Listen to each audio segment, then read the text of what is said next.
नमस्कार, आपण पाहत आहात अक्राणी एक्सप्रेस न्यूज।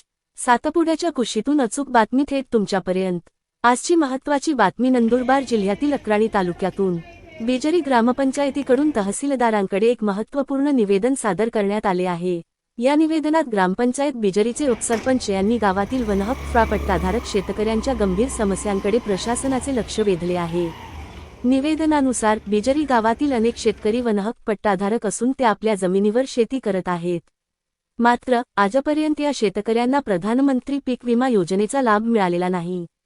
अतिवृष्टी, दुष्काळ, गारपीट किंवा इतर नैसर्गिक आपत्तीमुळे पिकांचे नुकसान झाल्यास या शेतकऱ्यांना कोणतीही आर्थिक मदत मिळत नाही। यामुळे वनहक्क पट्टाधारक शेतकरी शासनाच्या महत्त्वाच्या योजनेपासून वंचित राहत असल्याचे स्पष्ट झाले आहे। या पार्श्वभूमीवर ग्रामपंचायतीने प्रशासनाकडे तातडीने लक्ष देण्याची मागणी केली आहे। कृषी विभाग, महसूल विभाग आणि संबंधित यंत्रणांनी समन्वय साधून बिजरी गावातील पात्र शेतकऱ्यांना प्रधानमंत्री पीक विमा योजनेचा लाभ देण्यात यावा, अशी मागणी करण्यात आली आहे। आता प्रशासन यावर कितपत आणि किती लवकर कारवाई करते, याकडे सर्वांचे लक्ष लागले आहे। अधिक अपडेटसाठी पाहत रहा Akrani express news. Akrani express न्यूजसाठी प्रतिनिधी मगन वळवी।